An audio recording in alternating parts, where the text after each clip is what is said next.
بسم الله الرحمن الرحيم.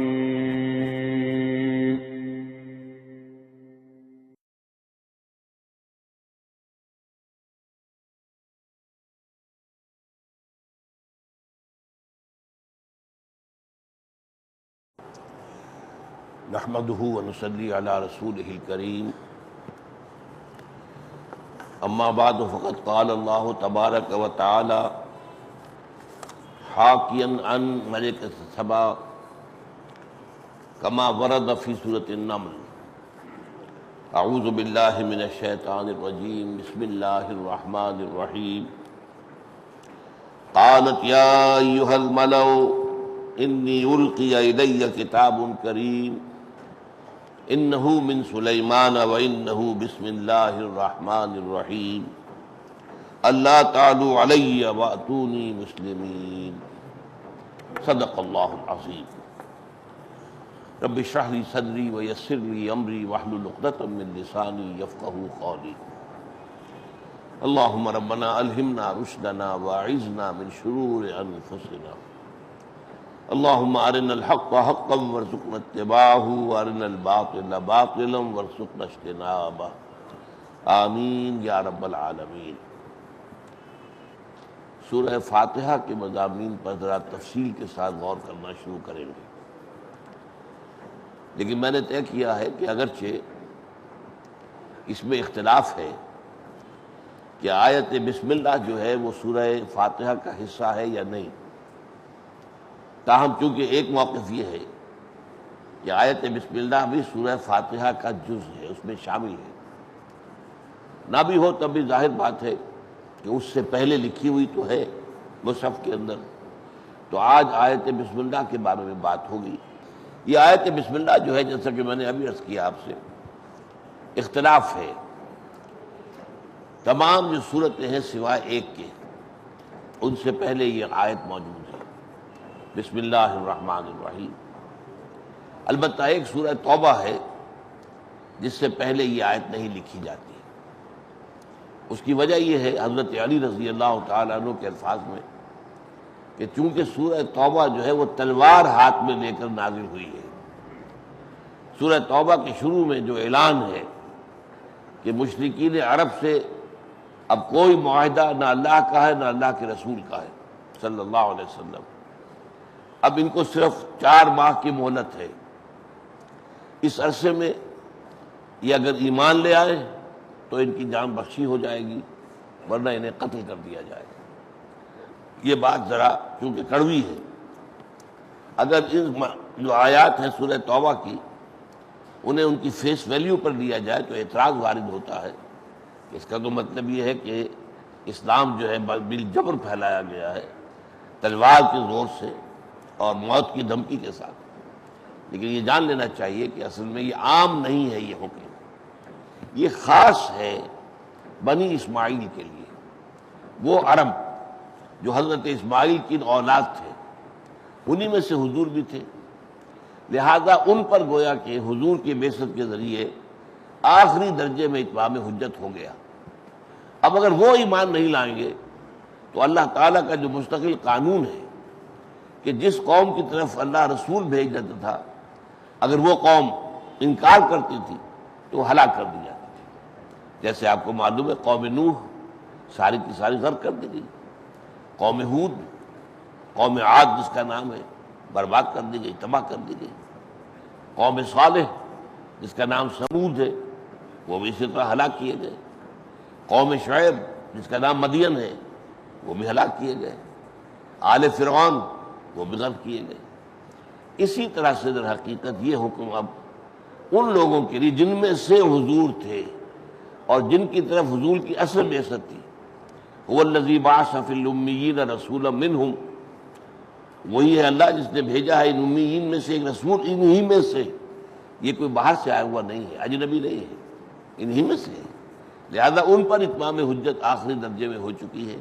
اب اگر وہ ایمان نہیں لائیں گے تو وہ مستوجب قتل ہو۔ یہ مہلت دی گئی 4 مہینے کی، اگرچہ یہ آیت جو ہے بہت ہی خوفناک لگتی ہے اپنی جگہ پر، یہ مضمون واقعہ کیا ہے؟ سب اہل عرب ایمان لے آئے، کچھ لوگ پھر عرب چھوڑ کر چلے گئے، انہوں نے ہجرت کی، لیکن یہ کہ کچھ لوگ جو ہیں وہ صرف کچھ لوگ تھے، اکثر جو ہے ایمان لے آئے۔ اس طریقے سے کسی ایک شخص کا قتل بھی اس آیت کے مطابق نہیں ہوا، نوبت نہیں آئی، یہ صرف ایک دھمکی تھی۔ بہرحال یہ حکم چونکہ بہت سخت حکم ہے، لہذا حضرت علی کا فرمانا یہ ہے رضی اللہ تعالیٰ عنہ کہ چونکہ اس کے شروع میں اتنا سخت حکم آ رہا ہے، تو یہ آیت جو ہے جس میں اللہ کے دو اسماء آ رہے ہیں الرحیم الرحمن، تو گویا کہ یہ آیت پھر مناسبت نہیں رکھتی اس مضمون کے ساتھ۔ رحمت والا پہلو نہیں ہے یہاں پر، عقوبت والا پہلو ہے، سختی والا پہلو ہے، سزا کا پہلو ہے، لہذا اس سے پہلے جو آیت بسم اللہ نہیں لکھی جاتی۔ باقی 113 صورتیں جو ہے قرآن مجید کی، ان کے شروع میں یا ان سے پہلے کہہ دیجئے آیت درج ہے، لیکن آیا یہ آیت ہر اس صورت میں جز شمار ہوگی؟ اس میں اختلاف ہے۔ ایک رائے یہ کہ نہیں، یہ کسی بھی صورت کے جز نہیں ہے، سوائے وہ مقام جو میں نے ابھی آیات آپ کو سنائی ہے سورہ نمل میں، جس میں کہ واقعہ بیان ہو رہا ہے کہ وہ حضرت سلیمان علیہ السلام نے جو ایک خط لکھا تھا ملکہ سبا کو، اس میں یہ آیت وارد ہوئی ہے۔ وہ میں نے آیت آپ کو سنائی ہے کہ ایک خط جو ہے ہدہد کے ذریعے سے، ایک پرندے کے ذریعے سے وہ خط جو ہے ملکہ کے خوابگاہ میں ڈال دیا گیا۔ کوئی سفیر نہیں گیا تھا، کوئی انسان نہیں گیا تھا، نہ کوئی ڈاک کا نظام تھا۔ بہرحال اس نے وہ خط پڑھا، پھر اپنے دربار میں اس نے کہا قالت یا ایھا الملأ، اے سرداروں، اے سرداران قوم، انی القی الی کتاب کریم، میرے پاس ڈال دیا گیا ہے لا کر ایک خط جو بہت ہی پرجلال خط ہے، بہت جلالت آمیز ہے، انہ من سلیمان، اور یہ خط سلیمان کی طرف سے ہے، وَإِنَّهُ بسم اللہ الرحمن الرحیم، اور اس کا آغاز ہوا ہے اس سے کہ نام شروع نام کے اللہ کے نام سے کہ جو رحمان ہے اور رحیم ہے۔ تو اس کے بعد یہ کہ اللہ تعالیٰ علیہ واتونی مسلمین، حضرت سلیمان کے اصل مضمون کیا تھا اس خط کا کہ تم میرے مقابلے میں سرکشی مت کرو اور فرما برداری اختیار کر کے حاضر ہو جاؤ۔ تو یہ گویا کہ ایک الٹیمیٹم تھا حضرت سلیمان کی طرف سے علیہ الصلوۃ والسلام۔ بہرحال مشورہ ہوا، اس کے بعد وہ اور لمبی داستان ہو جائے گی، اس وقت جو ہے اس کا تعلق نہیں ہے۔ تو یہ جو آیت ہے جیسا کہ میں نے عرض کیا، ایک رائے یہ ہے کہ ہر صورت کے ساتھ یہ جو ہے اس کا جز ہے، ایک یہ کہ نہیں قطعاً نہیں، یہ صرف بطور علامت لکھی گئی ہے، علامت کے طور پر کہ یہاں ایک صورت ختم ہو گئی دوسری شروع ہو رہی ہے۔ اب اس سے آپ سمجھ لیجئے کہ ایک بات اور حل ہو جاتی ہے کہ قرآن مجید کی کل آیات کی تعداد کے بارے میں اختلاف ہے۔ اب پہلا اختلاف تو اسی سے ہو جائے گا، اگر تو اس آیت میں بسم اللہ کو کاؤنٹ کریں تو 113 جو ہے وہ بڑھ جائے گا عدد، اگر نہیں کریں گے تو 113 کم ہو جائے گا۔ لیکن یہ کہ بہرحال یہ ایک علمی مسئلہ ہے جو قراء کے مابین ہے، جو ماہرین قراءت ہیں قرآن مجید کے، ان کے مابین اختلاف ہے۔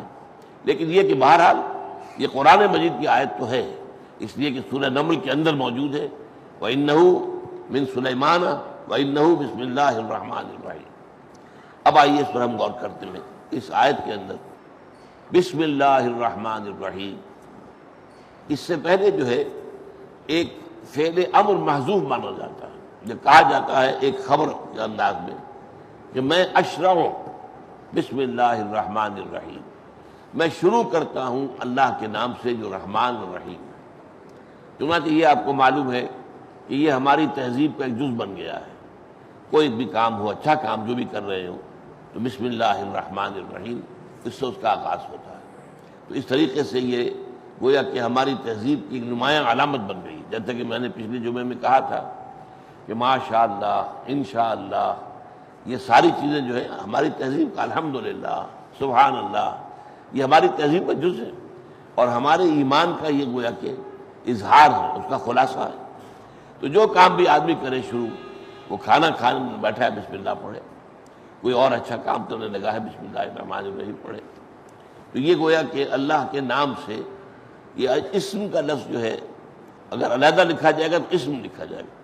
اسمہ احمد سورہ صف میں ہے، یہ وہ جن کی خبر دی تھی حضرت عیسیٰ علیہ السلام نے کہ میرے بعد ایک رسول آئیں گے اسمہ احمد، جن کا اسم گرامی احمد ہوگا۔ تو علیحدہ لکھا جائے گا تو اسم الف اس کے پہلے جو ہے وہ بولا جائے گا، لیکن یہ کہ یہ اصل میں اضافی ہے، لہٰذا بے جب شامل ہوئی تو وہ الف نکل گیا۔ بسم اللہ، بے اسم اللہ نہیں ہے، بسم اللہ، بے اور سین جو ہے جڑے ہوئے۔ بسم اللہ الرحمن الرحیم۔ اب اصل جو مضمون ہے اس آیت مبارکہ کا وہ یہ ہے کہ اس میں اللہ تعالیٰ کے 3 اسماء آ رہے ہیں۔ آج ہمیں ساری گفتگو انہی کے بارے میں کرنی ہے۔ سب سے پہلا اللہ۔ پہلی بات تو یہ جو لفظ ہے سب سے زیادہ عام ہے اللہ کے لیے، قرآن مجید میں بھی، ہماری بول چال میں بھی، اس لیے ایک رائے یہ ہے کہ یہ اللہ تعالیٰ کا اسم ذات ہے، اللہ کا اسم ذات ہے۔ لیکن ایک رائے یہ ہے کہ اللہ کا اسم ذات کوئی نہیں ہے، اللہ کے تمام اسماء جو ہے وہ صفاتی ہیں۔ جیسے رحیم، رحم کرنے والا، یہ نکرہ ہے، اس کے آخر میں تنوین آ رہی، رحیم۔ الرحیم، یہ نام ہو گیا اللہ کا، الف لام جب اس میں جڑ گیا تو اب خاص ہو گیا اللہ تعالیٰ کے لیے۔ الرحیم، رحمان، لیکن یہ کہ الرحمن، اسی طریقے سے ہر معاملہ۔ العزیز، عزیز، عزیز ذو انتقام، اللہ تعالیٰ بہت زبردست ہے، انتقام لینے والا ہے، تو عزیز یہ صفت ہے، العزیز یہ اللہ کا نام ہے۔ تو تمام اللہ کے اسماء جو ہے سوا اس ایک کے جس میں اختلاف ہے، لیکن میں عرض کر رہا ہوں کہ اس میں بھی ایک رائے یہ ہے، نحویین کی رائے یہی ہے کہ یہ بھی صفاتی نام ہے اللہ کا۔ الہ پر الف لام داخل ہوا ہے اور ایک الف یہاں پر محذوف ہو گیا ہے۔ الالہ، الہ، کوئی الہ، کوئی سا الہ نکرہ ہے۔ الالہ یعنی اللہ، وہ جو حقیقی الہ ہے، جو واقعی الہ ہے، جو سب سے بڑا الہ ہے، جو معبود برحق ہے۔ تو گویا کہ یہ بھی ایک صفاتی نام ہے، الہ پر الف لام کے داخل ہونے سے یہ اللہ بنا ہے۔ جیسے میں نے مثالیں دے دی، الرحیم، العلیم، العزیز، الغفار، الستار، یہ اللہ تعالیٰ کے جتنے بھی صفات ہیں ان پہ جب ہم الف لام داخل کر کے معرفہ بنا دیتے ہیں تو وہ اللہ کا نام بن جاتا ہے۔ اب یہاں سوال پیدا ہوتا ہے کہ یہ گویا کہ اگر تو یہ ہے اس میں ذات، تو یہ کسی بھی مادے سے مشتق نہیں مانا جائے گا۔ جیسے لاہور ایک شہر کا نام ہے، اب اس کا کوئی مادہ تلاش کرنا تو ممکن نہیں ہے۔ دہلی ایک شہر کا نام ہے، تو ناموں کے بارے میں ظاہر بات ہے کہ وہ مانا جاتا ہے کہ ان کے لیے کوئی ضروری نہیں، ویسے ہی کہ اور نام ہو، عبد الرحیم، تو رحیم تو ظاہر بات ہے کہ اللہ تعالیٰ کا نام ہے عبد الرحیم، اور الرحیم کا بندہ تو وہ تو ایک صفاتی نام ہے اللہ کا۔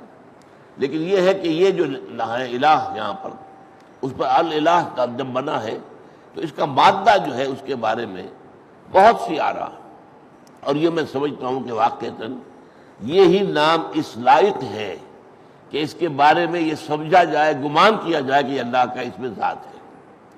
اور صوفیاء کرام کی رائے ہمارے ہاں یہی ہے کہ یہ اللہ کا اس میں ذات ہے۔ اگرچہ نحویین جو ہیں ہمارے ہاں جو گرامر کے ماہر ہیں وہ یہ کہتے ہیں کہ نہیں، یہ بھی اسی طریقے سے جیسے رحیم سے الرحیم بن گیا ہے، اسی طرح الہ سے الالہ یعنی اللہ بن گیا۔ لیکن اب اس الہ کا مفہوم کیا کیا ہے؟ میں چند آپ کو گنواتا ہوں چیزیں، اس قدر جامع ہے یہ مادہ، اس میں جو مضامین نکلتے ہیں۔ الہ، تحیرہ، تحیرہ متحیر ہو گیا، الہ کے ایک معنی یہ ہے متحیر ہو جانا۔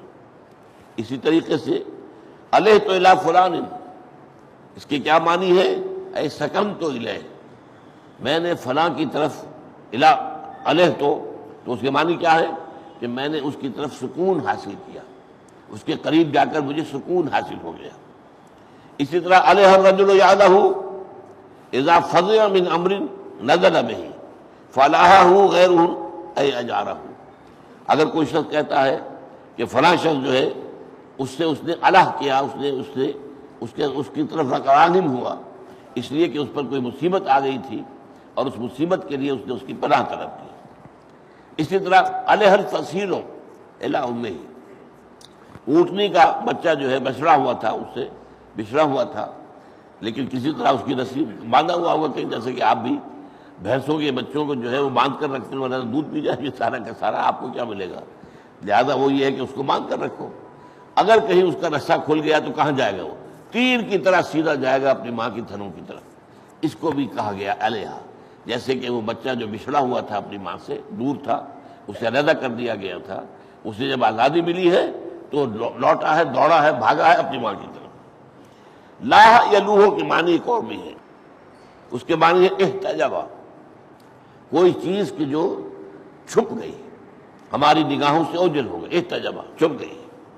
والہ یا لہو، والہانہ محبت کرنا، جیسے ہم کہتے ہیں والہانہ محبت ہے، اس کے لیے بھی یہ مادہ آتا ہے. اب یہ اتنے مفہوم ہیں اس حرف کے اندر، الف لام ہا سے جو لفظ بنتا ہے، جو لفظ بنیں گے ان میں یہ تمام مفہوم ہے. اب اس میں دیکھیے کہ 3 تصورات ہیں اللہ کے بارے میں، یہ ہے بہت نقطہ اہم جو سمجھ لیجیے. ایک عوام الناس کا تصور کیا ہے الہ کا، معبود کا، کہ وہ مشکل کشا ہے، وہ ہمارے تمام مسائل کا حل کرنے والا ہے، مصیبت کا دور کرنے والا ہے، وہ رزق دینے والا ہے، وہ ہماری ضرورتیں پوری کرنے والا ہے، قاضی الحاجات ہے. یہ جو تصور ہے یہ عوام کا تصور ہے. اللہ کی طرف ان کا رجوع اس حیثیت سے ہوتا ہے، وہ اللہ سے رزق طلب کرتے ہیں، اللہ تعالیٰ ہی سے اعانت طلب کرتے ہیں، اللہ تعالیٰ ہی سے اپنی مصیبت کے اندر مدد طلب کرتے ہیں، اللہ تعالیٰ ہی سے اپنی بیماری میں شفا کی درخواست کرتے ہیں. تو اس معنی میں عوام الناس کا تصور جو الہ کا ہے وہ یہ ہے کہ اپنی حاجت روائی کے لیے، اپنی مشکل کشائی کے لیے، اپنی بیماری کے دور کرنے کے لیے، اپنی ضروریات پوری کرنے کے لیے انسان جس طریقے سے وہ جو اونٹ کا بچہ جو ہے وہ بچھڑا ہوا تھا، علیحدہ ہوا تھا اپنی ماں سے، باندھ رکھا تھا آپ نے، جیسے ہی وہ کھلا وہ سیدھا گیا ہے ماں کی طرف، اسی طرح جیسے ہی انسان تکلیف میں مبتلا ہوتا ہے، کوئی مسئلہ اس کو دامنگیر ہو جاتا ہے، کوئی مشکل پیش آ جاتی ہے، اللہ کی طرف رجوع کرتا ہے. یہ معبود کا تصور جو ہے عوام الناس کا ہے. لیکن جو فلسفی ہیں ان کا تصور کیا ہے؟ وہ ہستی کہ جس کے بارے میں کچھ نہیں جان سکتے ہم، تحیر، حیران، اللہ کی عظمت کا کوئی اندازہ ہم کر نہیں سکتے، اللہ کی ذات کا تو کوئی تصور تک ممکن نہیں. اے بروں از وہم و قیل و قال من، تو ہمارے تصورات سے، ہمارے وہم سے، اور وراء الورا ثم وراء الورا ثم وراء الورا ہے. تو جو فلسفی ہے وہ اللہ کا تصور جب کرتا ہے تو احتجبہ، اور یہ کہ وہ تحیرہ، اللہ کے جو چھپا ہوا ہے اور جس کے بارے میں تحیر کے سوا انسان کو کچھ ہاتھ نہیں آتا.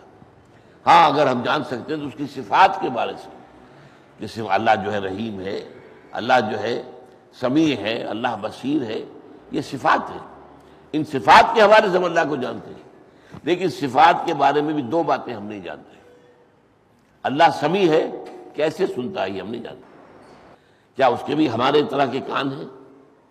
کیا اس سے بھی ساؤنڈ ویوز کی ضرورت ہے کہ وہ اس کے کان میں جائیں اور وہاں جا کر اثر پیدا کرے تو انسان سنے؟ ہم نہیں جانتے. سمیع ہے، کیسے سنتا ہے یہ ہم نہیں جانتے. کتنا سمیع ہے یہ بھی ہم نہیں جانتے، ہم تصور نہیں کر سکتے. وہ قدیر ہے، کتنا قدیر ہے ہمارے تصور سے باہر ہے. ظاہر بات ہے کہ ہمارا عقل، ہماری سوچ یہ تو اس طرح ہے جیسے کہ ایک جو سنار کی ترازو ہوتی ہے، وہ ماشے اور تولے تو تول سکتی ہے، ٹنوں سریا تو نہیں تول سکتی. تو ظاہر بات ہے کہ اللہ تعالیٰ کی صفات کا بھی ہم صرف یہ جانتے ہیں کہ وہ سمیع ہے، بصیر ہے، قدیر ہے، یہ سب جانو، لیکن کیسے سنتا ہے، کیسے دیکھتا ہے، کیسے اس کا وجود کیسا ہے؟ وہ ہر جگہ موجود ہے، کیسے موجود ہے؟ ہوا معکم اینما کنتم، وہ تمہارے ساتھ ہی ہوتا ہے جہاں کہیں بھی تم ہو. کیسے، کس معنی میں ہے؟ وہ ہر جگہ موجود ہے، کس معنی میں ہے؟ یہ ہم نہیں سمجھ سکتے. لیکن یہ ہے کہ اس کی صفات کے بارے میں. دوسری بات، وہ کتنا سمیع ہے، کتنا بصیر ہے. اب اس میں ایک لفظ ہمارے پاس جائے پناہ ہے، کل. ہوا علی کل شیء قدیر، وہ ہر چیز پر قادر ہے. ہوا بکل شیء علیم، وہ ہر چیز کا علم رکھنے والا ہے. تو ہم یہ کہہ سکتے ہیں مثلا اللہ خیر صلی اللہ کل. اب کل کتنا ہے اس کا اندازہ جو ہے، جیسے آپ کو معلوم ہے کہ آج سے کوئی 500-700 سال پہلے آدمی کیا سمجھتا ہوگا آسمان کہاں ہے؟ یہ کوئی چھت ہے، شاید 2-4 میل اوپر ہوگی آسمان ہمارے زمین سے، بس. اور کیا؟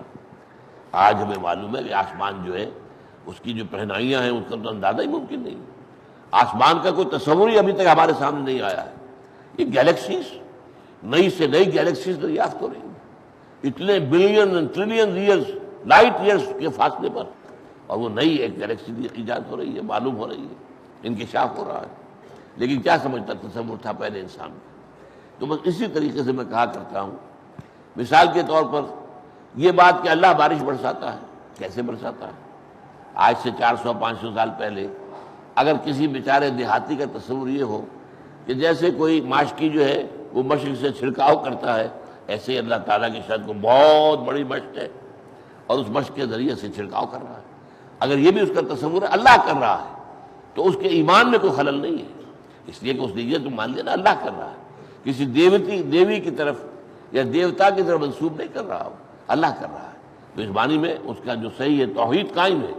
البتہ یہ کہ ظاہر بات ہے کہ تصور تو اس کا اپنی ذہنی سطح کے مطابق ہوگا، اپنی ذہنی سطح سے بالا تر ہو کر تو سوچنا اس کے لیے ممکن نہیں ہے۔ تو آج ہمیں معلوم ہے کہ بارش کیسے برساتا ہے اللہ، کہ سمندروں سے پانی بخارات بن کر اوپر اٹھتا ہے، اوپر جا کر بادل بن جاتے ہیں، پھر ہوائیں ہیں، ہوائیں جو ہے ان کو لے کر دور دراز جگہ پر جاتی ہیں، پھر بارش برستی ہے۔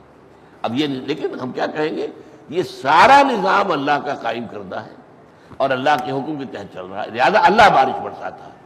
گویا کہ یہ سارا کا سارا میکینزم ہے، اب یہ انڈرسٹوڈ ہے کہ یہ سارا نظام اللہ نے بنایا ہے اور اللہ ہی اس کو چلا رہا ہے، اور جب چاہے گا اس کے خلاف بھی کر سکتا ہے، اچانک بھی بغیر کسی اس کے کہ کوئی بخارات سمندر سے اٹھے اور ہوائیں لے کر آئیں، جہاں چاہے اللہ پانی برسا دے، اس کا اختیار مطلق ہے۔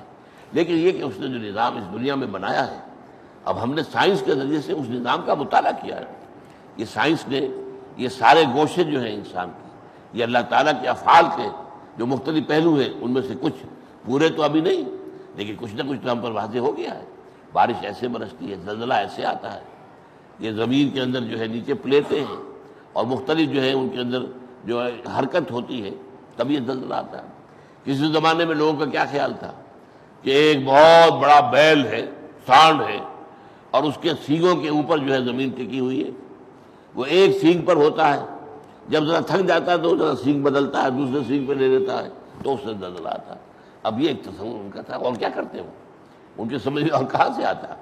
انہوں نے تو زیر زمین جا کے ابھی دیکھا نہیں تھا، سمندر کی تہہ میں جا کر دیکھا نہیں تھا کہ وہاں سے واقعی معلوم ہو جائے کہ کس طریقے سے مختلف جو ہے پلیٹس میں کہلاتی ہیں یہ، وہ جس طریقے سے کہ وہ آپس میں جو جڑی ہوئی ہے لیکن ان کے اندر ایک خلا ہے اور اس میں حرکت پیدا ہوتی ہے تو زلزلہ آتا ہے۔ بہرحال اس اعتبار سے سب سے پہلی بات یہ کہ اللہ تعالیٰ کے بارے میں عام لوگوں کا تصور وہی حاجت روا ہے، وہی مشکل کشا ہے، وہی تکلیف روا کرنے والا ہے، وہی ہمیں شفا دیتا ہے، جیسے سورہ شعراء میں فرمایا وَإِذَا مَرِضْتُ فَهُوَ يَشْفِينِ، جب میں بیمار ہوتا ہوں تو وہی مجھے شفا دیتا ہے۔ یہ ساری چیزیں جو ہے اللہ تعالیٰ کرتا ہے، لہذا فطرت کیا ہے انسان کی، تکلیف میں وہ رجوع کرتا ہے۔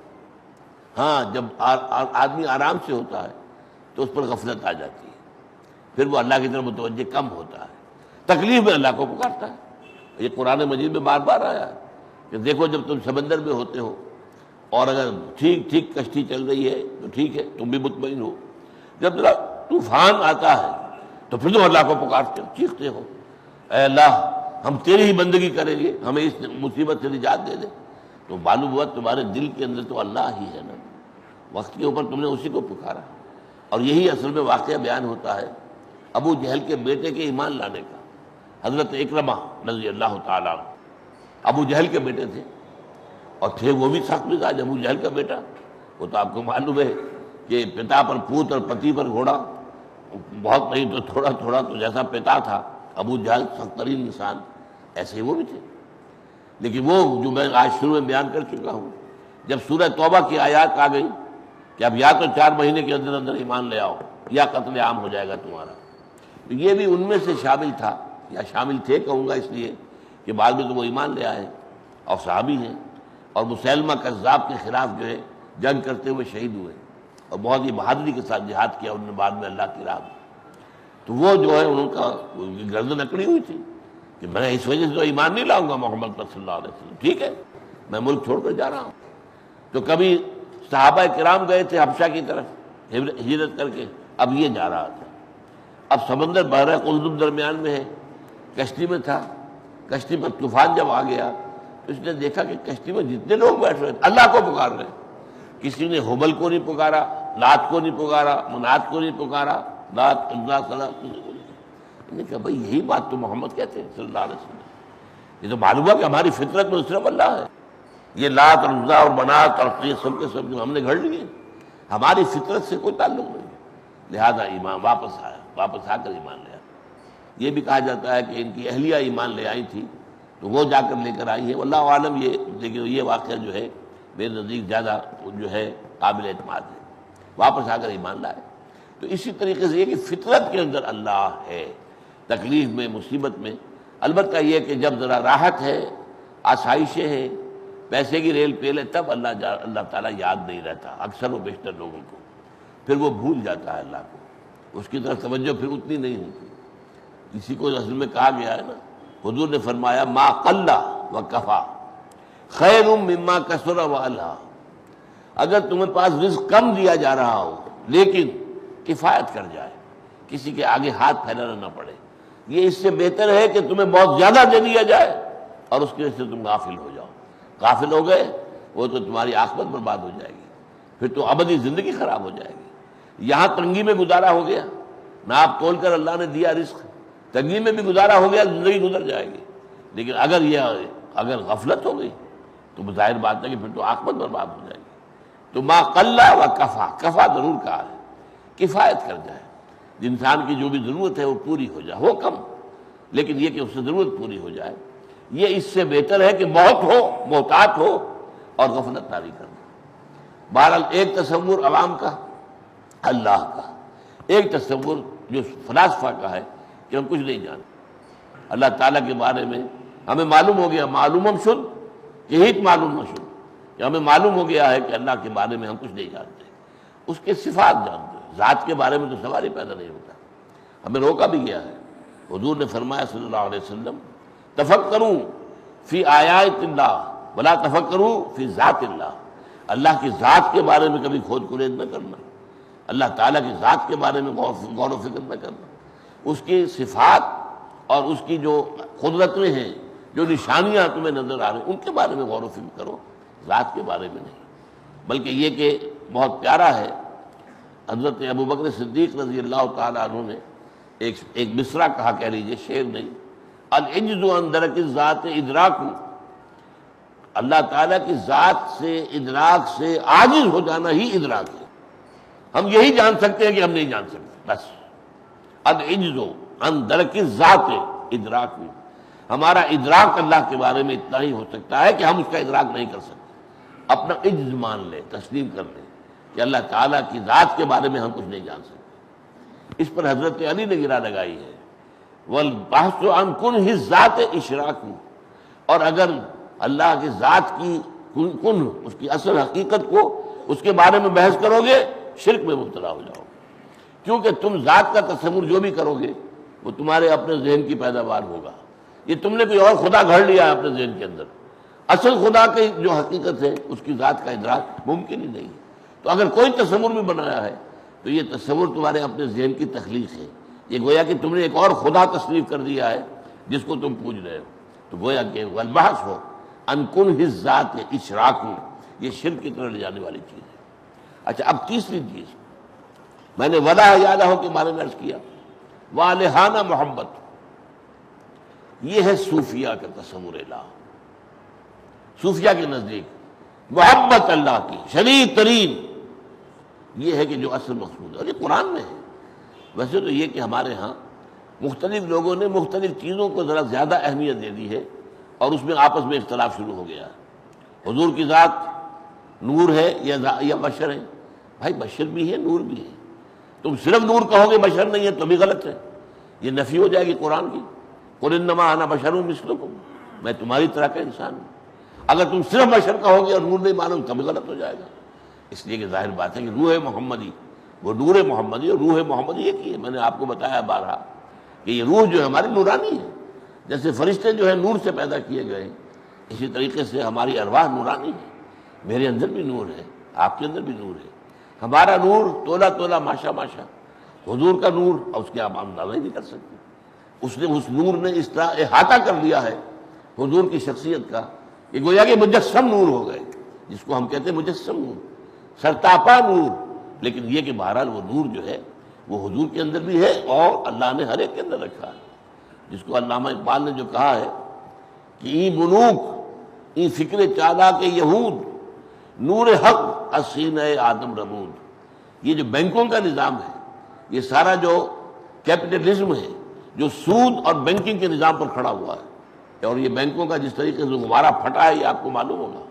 جس طریقے سے پورے مغرب کے اندر جو ڈپریشن آئی ہے، ان کی معیشت جو ہے وہ نیچے گئی ہے بہت تیزی کے ساتھ. ٹریلینز آف ڈالرز جو ہیں وہ دیے گئے بینکوں کو زندہ رہنے کے لیے. جس طریقے سے کوئی مر رہا ہو تو اسے آکسیجن دی جاتی ہے، اسی طرح یہ سارے بڑے سے بڑے بینک بیٹھ رہے ہیں، دیوالا ہو رہے ہیں، اور اس کو دیا گیا. اور بہت بڑی بحث ہے امریکہ میں اس وقت یہ کہ وہاں کے لوگ کہتے ہیں کہ یہ جو تمہارے پاس پیسے ہیں یہ ہمارے ٹیکسوں کا پیسہ ہے، یہ کیوں ان سرمایہ داروں کو دے رہے ہو؟ اگر بینک ختم ہو گیا تو ہو جائے، اگر کسی اور آدمی کا جو ہے کوئی کاروبار کرتا ہے دیوالا ہو گیا تو ہو گیا، آپ اس کی فوراً جا کر جو ہے داد رسی تو نہیں کرتے. تو بینکوں کو کیوں تحفظ دیا جا رہا ہے؟ یہ بحث ہے اس وقت امریکہ کے اندر. لیکن وہ چونکہ بینکنگ جو ہے وہ تو اس ہمارے پورے اس موجودہ اقتصادی نظام جو عالمی ہے اس کی بنیاد ہے. لیکن میں یہاں وہ آپ کو علامہ اقبال کا شعر سنا رہا تھا کہ ای بنوک ای فکر چالاک یہود. یہ بینکنگ کا نظام یہودیوں کی عیارانہ جو ذہنیت ہے اس کی پیداوار ہے. یہودی موجد ہے اس کے. بینک کا نظام آج سے تقریباً 300 برس پہلے شروع ہوا، اس سے پہلے دنیا میں نہیں تھا. لیکن یہ ہے کہ بنانے والے کون ہیں؟ یہودی. اور اسی بینکنگ کے نظام سے انہوں نے پہلے پورے یورپ پر قبضہ کیا، اب آپ کو معلوم ہے امریکہ پر بھی قبضہ ہے. فرنگ کی رگے جہاں پنجہ یہود میں ہے، اور یہ صرف جو ہے اسی سود اور بینکنگ کی وجہ سے. علامہ اقبال کہتے ہیں کہ نور حق اسینہ آدم رمود.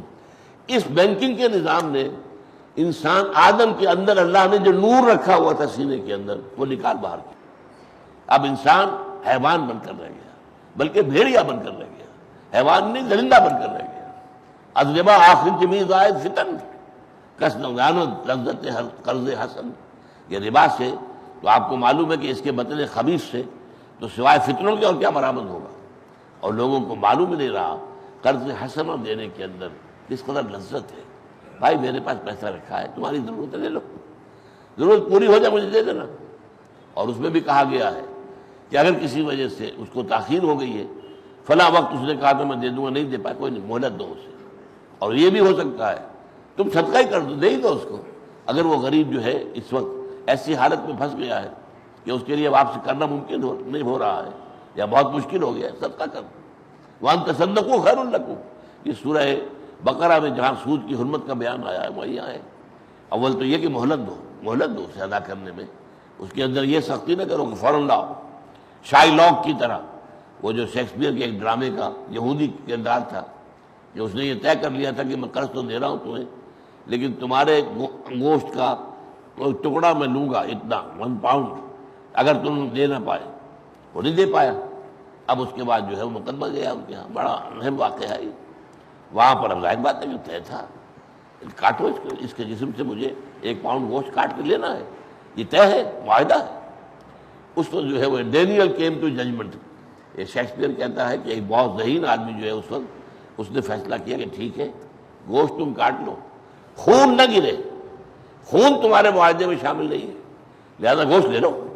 البتہ خون کا ایک قطرہ بھی گرا تو پھر تم پکڑے جاؤ گے. تو اس پر جو ہے اس کے توبہ کی بات آیا. بہرحال یہ جو ہے نظام اس دنیا کے اندر، یہ سودی نظام، یہ بینکنگ، ازربا آخر چمی زائد فتن کسرت دانت لذت قرض حسن. قرض حسنہ جو ہے دینا کسی کو، اس میں کتنی روحانی لذت ہے، آدمی کو کس قدر سکون حاصل ہوتا ہے. میرے پاس بیکار رکھا ہوا تھا پیسہ، میں نے اس کو دے دیا ہے، اس کی ضرورت پوری ہو گئی ہے. میرے پاس فاضل دولت ہے اللہ تعالیٰ کی طرف سے دی ہوئی، میں نے اس کی ضرورت اس سے پوری کی ہے. صدقہ کرے، خیرات کرے، اور یہ نہیں تو قرض حسن تو دے. تو یہ جان لیجیے. تیسرا تصور میں عرض کر رہا تھا کہ محبوب برحق، محبوب اصل والذین آمنوا اشد حبا للہ، یہ ایمان کی علامت ہے، ایمان کے لوازم میں سے. جو حقیقی مومن ہیں ان کے نزدیک شدید ترین محبت اللہ کی ہے. یہ اگر اپنے یہ غریبانوں میں ہمیں جھانکنا چاہیے. اس کے آگے ایک اور آتی ہے محبت، اللہ کی محبت کے بعد اللہ کے رسول کی محبت ہے۔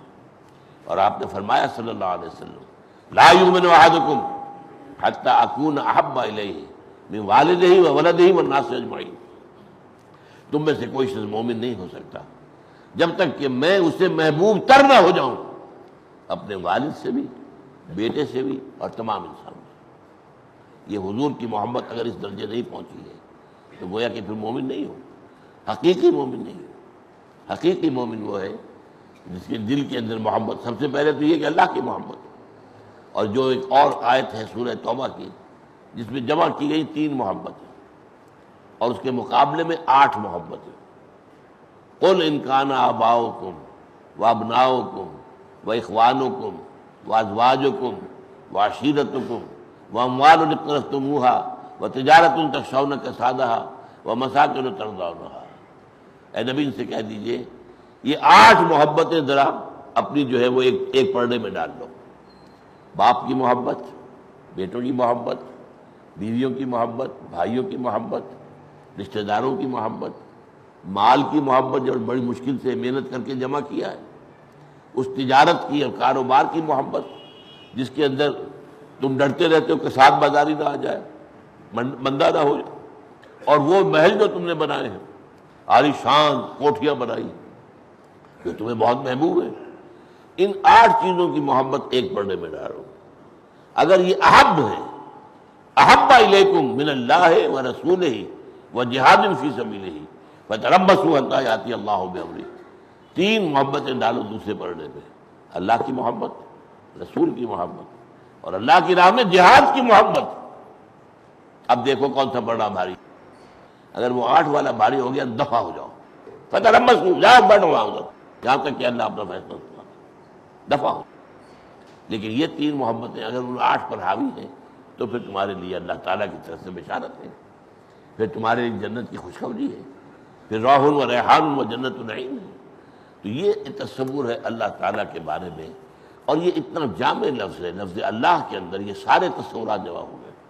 تو حقیقت میں اگر اللہ کا کوئی اسم ذات ہو سکتا ہے تو وہ یہی ہے، اگرچہ قول یہی ہے اور زیادہ میرے نزدیک مضمونی قول یہی ہے کہ یہ بھی اصل میں صفاتی نام ہے اللہ کا، کہ الہن سے الالہ، اور اس میں سے ایک الف گر گیا ہے تو اللہ بن گیا ہے۔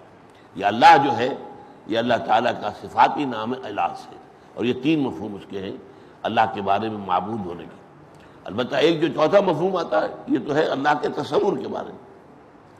چوتھی چیز کیا آئے گی، اس کا تقاضا، وہ ہے عبادت، اس کی بندگی، ہمہ تن بندگی، ہمہ وجوہ بندگی، ہمہ وقت بندگی، اس کی اطاعت، اس کی غلامی، اس کی فرما برداری، یہ ہے کہ جو اس کا لازمی تقاضا ہے۔ تصور جو ہے لفظ ایک بار سے وہ یہ ہے 3، لیکن تقاضا عملی کیا ہوگا، وما خلقت الجن والانس الا لیعبدون، میں نے جنوں اور انسانوں کو نہیں پیدا کیا مگر اس لیے کہ میری بندگی کرے، میری اطاعت کرے، مجھ سے محبت کرے۔ اور یہ پہلے بہت مرتبہ مضمون یہاں بیان ہو چکا ہے کہ عبادت کا مفہوم جو ہے وہ 2 چیزوں سے مل کر بنتا ہے، اطاعت کلی اور محبت شدیدہ۔ صرف اطاعت نہیں، صرف اطاعت تو جبرن بھی ہوتی ہے، ہم انگریز کی بھی تو اطاعت کرتے تھے نا، لیکن ہم انگریز کی پرستش تو نہیں کرتے تھے، انگریز کی عبادت تو نہیں کرتے تھے، لیکن یہ ہے کہ اطاعت تو تھی۔ یہاں یہ ہے کہ اطاعت بھی کلی ہو، ہمہ تن، ہمہ وقت، ہمہ وجوہ اطاعت، اور نمبر یہ کہ یہ اطاعت اللہ کی محبت پر مبنی ہے۔ یہ 2 چیزیں جڑتی ہیں، العبادت و تجمع و اصلین۔ امام ابن تیمیہ اور حافظ ابن قیم رحمہ اللہ نے بہت خوبصورت انداز میں کہا ہے کہ عبادت 2 چیزوں کو جمع کر کے ہوتی ہے، غایت الحب و غایت الذل والخضوع، انتہا درجے کی محبت اللہ کی اور انتہا درجے میں اس کے سامنے بچھ جانا، مطیع ہو جانا، اس کے سامنے سرنڈر کر دینا۔ تو یہ ہے عبادت، یہ ہے تقاضا اس کی الوہیت کا، کہ ہم جب یہ 3 چیزیں تصورات میں اور یہ اس کے تقاضے۔ اب اس کے بعد جو 2 اسماء آئے ہیں آیت بسم اللہ میں، اور وہ سورہ فاتحہ میں بھی آئے گے، الرحمن الرحیم، دونوں کا مادہ رحم، رحمت سے ہے، اور یہ واحد 2 اسماء ہیں جو ایک ہی مادے سے، ورنہ ظاہر بات ہے کہ عام طور پر سمیع السمیع ایک ہی ہے نا، بصیر البصیر ایک ہی ہے، یہ ساری چیزیں جو ہے، لیکن یہاں رحمت سے دو معنی دیے، ان کے معنی میں پھر لوگوں میں اپنی اپنی سوچ کے مطابق اختلاف ہوا ہے، کیا فرق ہے ان میں۔ رحمان رحیم، رحمان جو ہے یہ فعلان کے وزن پر ہے، اور اس کا خاصہ یہ عربی زبان میں کہ کسی شے کی شدت، ہیجانی کیفیت، ایک انسان نہایت غضبناک ہوگا، نہایت غضبناک تو غضبان، غضبان قرآن میں آیا ہے۔ حضرت موسیٰ علیہ السلام کو جب اللہ تعالیٰ نے بتایا، ابھی آپ کوہ طور پر تھے جب لے کر لینے گئے تھے تورات، کہ وہ سامری نے تمہاری قوم کو جو ہے پیچھے گمراہ کر دیا، تو فرجع موسیٰ الی قومہ غضبان آسفا، تو موسیٰ واپس آئے ہیں اپنی قوم کے بعد نہایت غضبناک حالت میں۔ ویسے بھی مزاج حضرت موسیٰ کا جلالی تھا، آپ کو معلوم ہے کہ ایک جو ہے فرعونی کا، ایک جو ہے وہاں کا، ایک مکہ لگایا تھا اس کے، فوقذہ موسیٰ فقضیٰ علیہ، اور اس کی جان نکال دی تھی، تو ان کا اصل میں مزاج جلالی تھا۔ تو غضبان کہیں گے انتہا غضبان۔ کوئی شخص کہے گا نا جوعان، بھائی میں بھوک سے مرا جا رہا ہوں، یہ جو جائے، لیکن جوعان، عطشان، انا عطشان، میں مرا جا رہا ہوں پیاس سے بھائی۔ تو یہ جو اس وزن پر آتے ہیں، اسی لیے ہیجان، طوفانی کیفیت، ہیجان، وزن تو وہی ہے نا۔ تو رحمان میں اللہ تعالیٰ کی رحمت کی وہ شان سامنے آتی ہے جیسے ٹھاٹھے مارتا ہوا سمندر، جیسے سمندر میں طوفان، یہ طوفان اسی وزن پر ہے جو طوفانی کیفیت۔ تو اللہ کی رحمت کی طوفانی کیفیت، جوش انتہائی، اللہ تعالیٰ کی رحمت کا جوش۔ اور رحیم جو ہے یہ فعیل کے وزن پر ہے۔ فعیل کہتے ہیں صفت مشبہ، کوئی چیز کسی ہستی میں کوئی وصف دائم ہو، مسلسل ہو، مسلسل ہو، فعیل۔ علیم، وہ شخص جس کے اندر علم ہے اور پائیدار علم ہے، تو یہ فعیل کے وزن پر جو آتا ہے۔ حسین، جس کے اندر حسن جو ہے پائیدار ہے، مسلسل ہے اور رہنے والا ہے۔ اسی طریقے سے رحیم، جس کی رحمت میں تسلسل ہے۔ تو یہ دو کیفیات ہیں رحمت خدا بندی کی، ایک میں ٹھاٹھے مارتے ہوئے سمندر کا نقشہ سامنے آتا ہے، اور ایک میں جیسے ایک دریا چل رہا ہے، اس میں وہ جوش و خروش نہیں ہوتا، وہ چل رہا ہے خاموشی کے ساتھ، بہہ رہا ہے مسلسل تسلسل کے ساتھ۔ اب یہی دریا جو ہے، آپ کو معلوم ہے دریا سندھ کو دیکھیے، اب جو چھوٹے چھوٹے دریاؤں سے مل کر یہ دریا بنتے ہیں، وہ پہاڑی نالے ہوتے ہیں۔ پہاڑی نالوں کو کہیں پہاڑی جگہ پر دیکھیے کیا طوفان ہوتا ہے وہاں، لہریں کس طرح چل رہی ہوتی ہیں طوفانی، کس طرح پتھر ان میں بہہ رہے ہوتے ہیں۔ دریا سوات کو جا کر دیکھیے، کالام پر جا کر منظر دیکھیے، آپ جا کر جو ہے اور مختلف جگہوں پر جا کر دیکھیے، تو وہ جو ہے وہاں پاٹ چھوٹا ہوتا ہے لیکن گہرائی زیادہ ہوتی ہے اور جوش و خروش ہوتا ہے بہت۔ لیکن آ گیا جب میدان کے اندر، اب پاٹ چوڑا ہو جائے گا، گہرائی اتنی نہیں ہوگی، اور سکون کی طرح دریا بہہ رہا ہے۔ اب ان دو کیفیات کو یوں سمجھیے کہ اللہ تعالیٰ کی رحمت کی یہ دونوں شانیں ہیں اور بیک وقت ہے۔ یہ آپ نوٹ کیجئے، قرآن مجید میں جب اللہ تعالیٰ کے اسماء اور صفات کا ذکر آتا ہے، درمیان میں واو نہیں آئے گا، حرف عطف نہیں آئے گا، ایک ہی استثناء ہے اس میں، اور سورہ حدید میں ہے، هو الاول والآخر والظاہر والباطن، واو آ رہا ہے۔ لیکن آپ کو معلوم ہے سورہ حشر کے اندر 8 نام ہیں، الملک القدوس السلام المومن المہیمن العزیز الجبار المتکبر، واو نہیں ہے۔ اس کی وجہ کیا ہے؟ اللہ کی ساری صفات اس کی ذات میں بیک وقت موجود ہے۔ واو سے جو ہے وہ اس کے اندر جو ہے مغایرت پیدا ہوتی ہے، یہ اور یہ اور ہے، یہ اور ہے، نہیں۔ اللہ کی صفات، جملہ صفات اس کی ذات المبارکہ کے اندر بیک وقت موجود ہے۔ وہ بیک وقت رحمان بھی ہے اور بیک وقت رحیم بھی ہے۔ اس رحمان اور رحیم کے فرق کو میں ایک مثال سے واضح کیا کرتا ہوں کہ فرض کیجئے کسی جگہ پر آپ بھی جا رہے تھے گاڑی میں اپنے سے، اور آپ نے دیکھا کہ کوئی جو بس ہے اس کا ایکسیڈنٹ ہوا ہے، جتنے لوگ مر گئے ہیں، کوئی عورت ہے، اس کی لاش ہے، اس کے ساتھ اس کا دودھ پیتا بچہ چمٹا ہوا ہے۔ اب کسی کو پتہ نہیں ہے کس کا بیٹا ہے، کس کا بچہ ہے، یہ عورت کس کی ہے۔ جو شخص بھی اس کو دیکھے گا اس منظر کو کہ ماں مر گئی ہے اور یہ بچہ چمٹا ہوا اس کی چھاتی سے، تو اس کے دل میں محبت اور رحمت کا ایک طوفان آئے گا، جذبات، اگر انسان ہے وہ، اگر حیوان ہو تو بات اور ہر آدمی سوچے گا اب اس بچے کی کفالت میں اپنے ذمہ لے لوں، اس کی ذمہ داری جو ہے اس کو پالنے پوسنے کی میں لے لوں۔